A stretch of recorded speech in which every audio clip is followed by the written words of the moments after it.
students. In this video we are starting our new chapter, chapter number 3, measures of central tendency. This is your third chapter. So let's start with the meaning. The large volume of statistical data can be organized by classification and tabulation. These show certain characteristics of the given data. The diagrams and graphs drawn for the data show its trend and pattern. It helps to visual interpretation and comparison of data.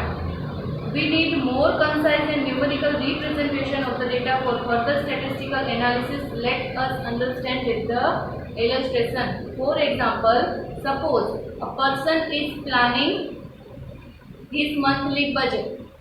The expense on every commodity is a variable which changes according to the quantity consumed and the market price. जितने भी हमारे daily uses है, हमारे daily expense है, वो price of that commodity and जो quantity हमें चाहिए उस हिसाब से चेंज होती रहती है. Suppose he wants to decide amount to be spent for milk. He has the values of milk expense of past 10 months. उसके पास पास्ट 10 मंथ्स के मिल्क के ऊपर कितने एक्सपेंस किए हैं वो अमाउंट उसके पास है. He wants to representative value for this data to provide for the expenses on milk in his budget.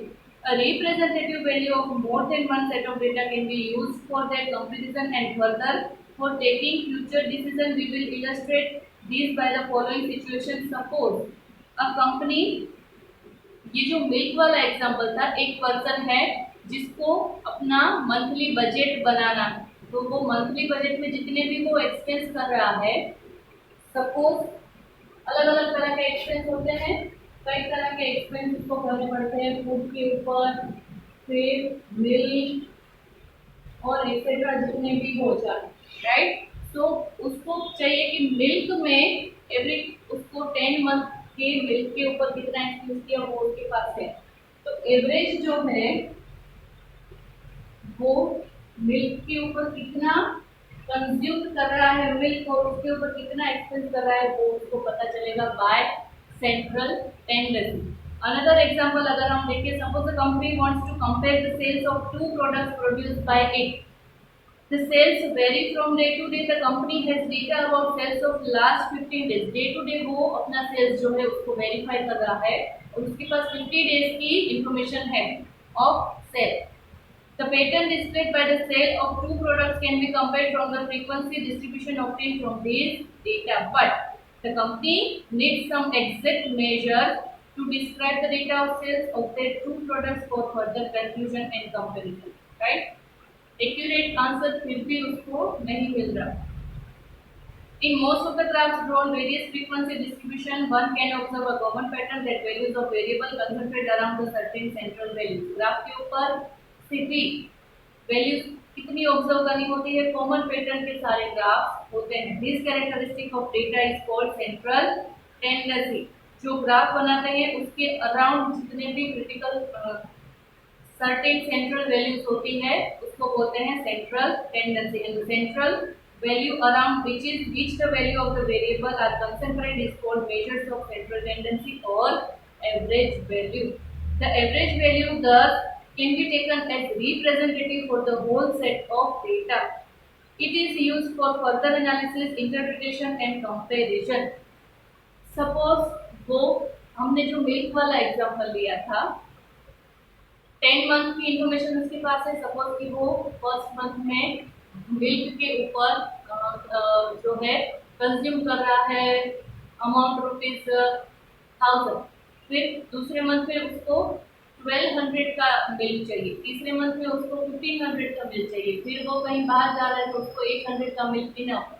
तो इस तरह से सारे मंथ के मिल्क के ऊपर उसने जितने एक्सपेंस किए उस सारे को डिवाइडेड बाय 10 करें तो एवरेज वो मिल्क के ऊपर कितने रुपए खर्च कर रहा है उसकी इंफॉर्मेशन उसको मिल जाती है. तो central tendency, measures of central tendency क्या दिखाता है, एवरेज, ताकि उसको हम दूसरे पार्ट के साथ, दूसरे कैरेक्टरिस्टिक्स के साथ कंपेयर कर सके और फ्यूचर में कोई भी अगर हमें डिसीजन लेना हो तो वो ले सके. Thus an average value first presents the data in a concise form. जो सारी इंफॉर्मेशन है उसको कंसाइज फॉर्म में, शॉर्ट फॉर्म में वो प्रेजेंट करता है. कौन? measures of central tendency, or we can say it an average. Second point is shows the spatial characteristics of the data. कई spatial characteristics भी वो दिखाता है. And third is helps in comparison between two or more set of data.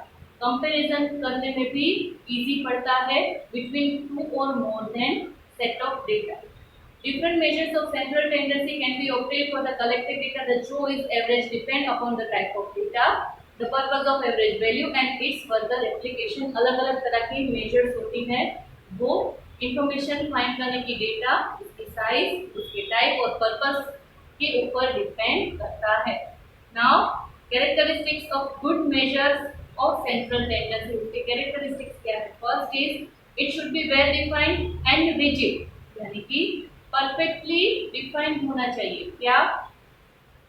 Ideal average. This is the an average with following characteristic can be called an ideal average. जो average हम find कर रहे हैं वो कैसी होनी चाहिए? Defined और रिजिड, बिल्कुल परफेक्ट होनी चाहिए और इजीली हम उसको अंडरस्टैंड कर सके ऐसी होनी चाहिए.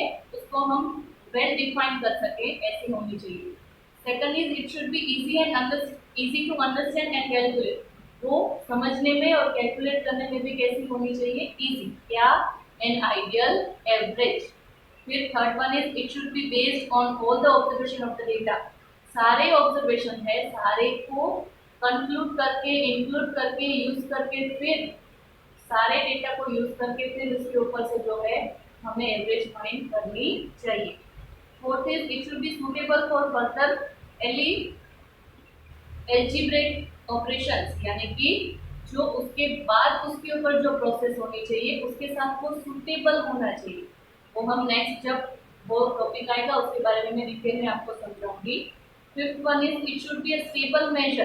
It means that values of average found for different samples of same size from the same population should be almost same. यानी कि अलग-अलग तरह की जो सेम सिचुएशन होती है, सेम कैरेक्टरिस्टिक्स होते हैं, सेम जो है सैंपल्स होते हैं, सेम साइज होती है, उस हिसाब से उसकी वैल्यू क्या होनी चाहिए? Stable. It should not be unduly affected by a few very large or very small observation. वो बहुत छोटे और बहुत बड़े ऑब्जर्वेशन से चेंज नहीं होने चाहिए, अफेक्ट नहीं होनी चाहिए.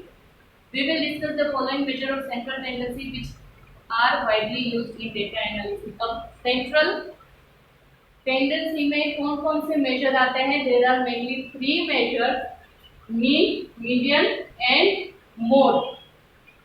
mean को डिनोट करते हैं with x और जो है लाइन है उसको बोलते हैं bar. This is known as X bar. Median को डिनोट करते हैं with capital M and mode को डिनोट करते हैं विद कैपिटल जेड. इस चैप्टर में ये 3 तरह के मेजर्स की कैलकुलेशन और इसके बारे में हमें सीखना है. नेक्स्ट जो वीडियो होगा उसमें हम मीन के बारे में डिस्कस करेंगे. मिलते हैं नेक्स्ट वीडियो में. तब तक के लिए take care and have a nice day.